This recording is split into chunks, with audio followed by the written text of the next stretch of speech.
안녕하세요. 부동산 가격 상승을 이끈 저금리와 유동성이 끝났다. 앞으로 최소 2년에서 4년까지 하락할 거다라는 이야기가 전망이 나오고 있습니다. 이걸 어떻게 봐야 될까요? 이건 결국에는 앞으로 일어날 일이었다. 앞으로 집값이 올라갈 가능성보다 내려갈 가능성이 훨씬 더 많다. 이렇게 봐야 될 것 같습니다. 미국이 가파르게 금리를 올리죠. 당장 다음 주에 미국이 0.75에서 1% 올립니다. 미국이 3.25에서 3.5가 될 수 있다는 이야기입니다.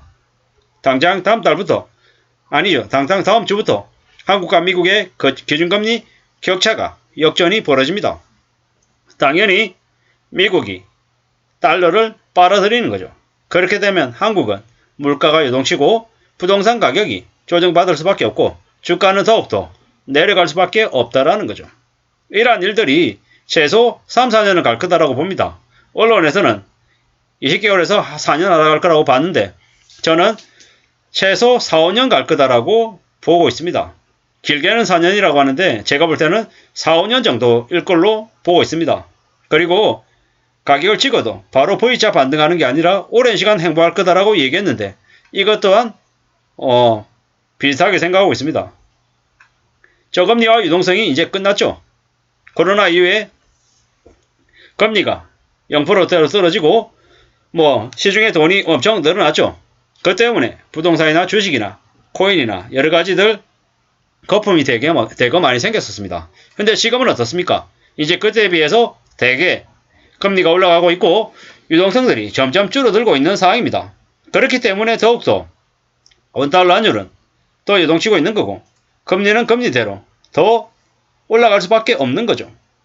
결국에는 부동산 가격을 올려줄 수 있는 저금리 그리고 유동성이 사라지고 있다는 겁니다.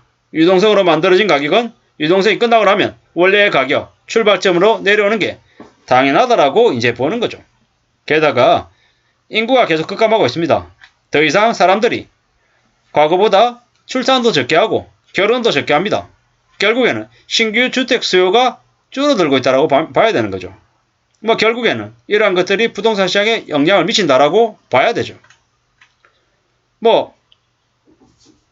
실제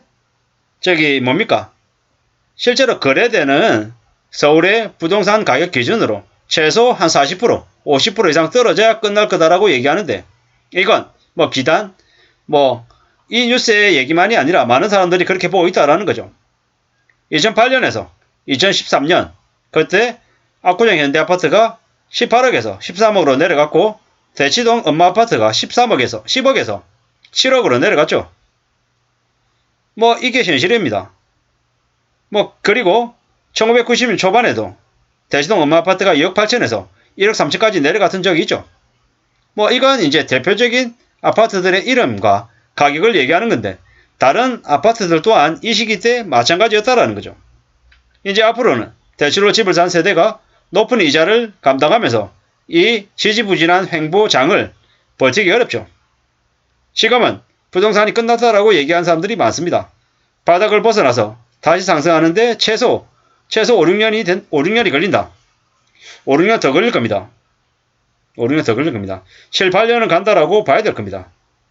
그리고 지금 현재 집을 가지고 있지 않은 사람들은 집을 구매할 수 있는 시기가 최소 한 5, 6년 뒤라고 짧게는 4년에서 한 5년 정도라고 4, 5년 뒤라고 보면 맞을 것 같습니다.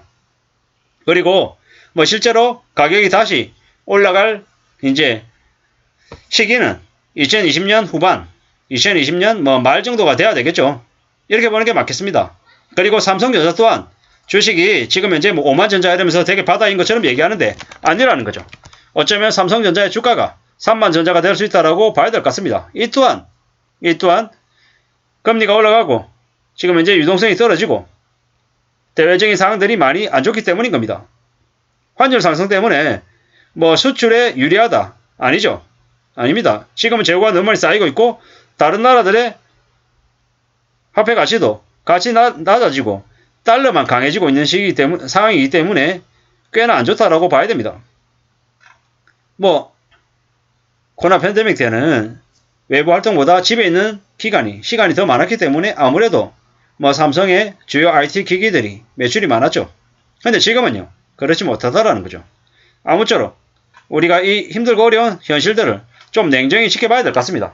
어쩌면 다음 주에 원달러 환율이 1,400원이 넘어가고 주가가 되게 가파르게 내려갈 수 있을 거다라고 봐야 될 것 같습니다.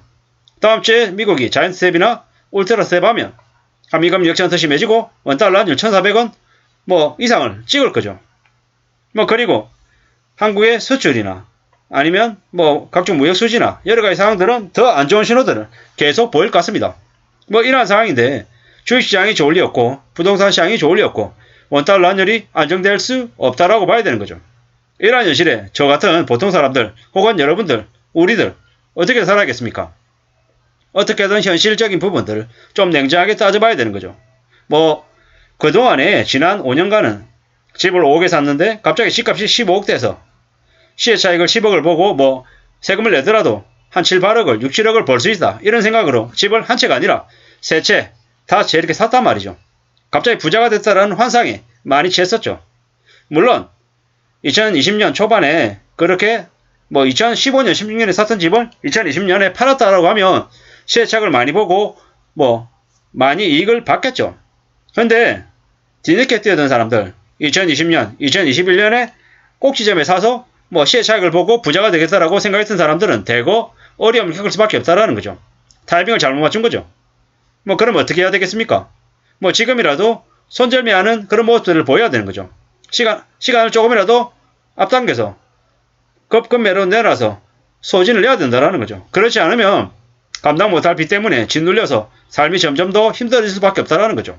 지금은 절대로 집을 버티고 움켜쥐고 견딜 시기가 아니라는 거죠. 물론 2012년에서 2014년에 일찍 집을 사서 뭐 지금 집값이 되게 많이 올라 있지만 뭐 나중에 내려가더라도 실거주하는 거고 뭐 어차피 1주택이기 때문에 그런 것에 큰 영향이 없다. 뭐 내가 빚을 내서 산 게 아니기 때문에 계속 가지고 갈 거다. 이런 사람들은 큰 문제가 없습니다.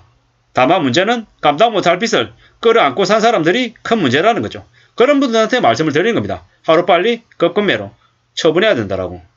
그리고 뭐 그 처분이 안 되면 뭐 살고 있는 집이라고 하면 전세로 돌리고 뭐 규모를 줄여서 뭐 대출이 많이 껴있는 집은 전세금으로 충당해가지고 대출금을 갖고 나는 우리 가족은 뭐 아주 좁은 곳으로 아주 외곽으로 나가서 뭐 사는 뭐 이런 형태로 좀 극단적일 수 있지만은 대응책을 좀 내보여야 된다는 거죠. 그렇지 않으면 이 상황들이 쉽게 해결되지 않을 거다라고 봐야 될 것 같습니다. 이제는 부동산이나 주식이 쉽게 올라갈 수 없다. 저금리가 끝나가고 유동성이 끝났기 때문에 이제는 상황이 달라졌다라는 걸 받아들여야 될 것 같습니다. 이상입니다.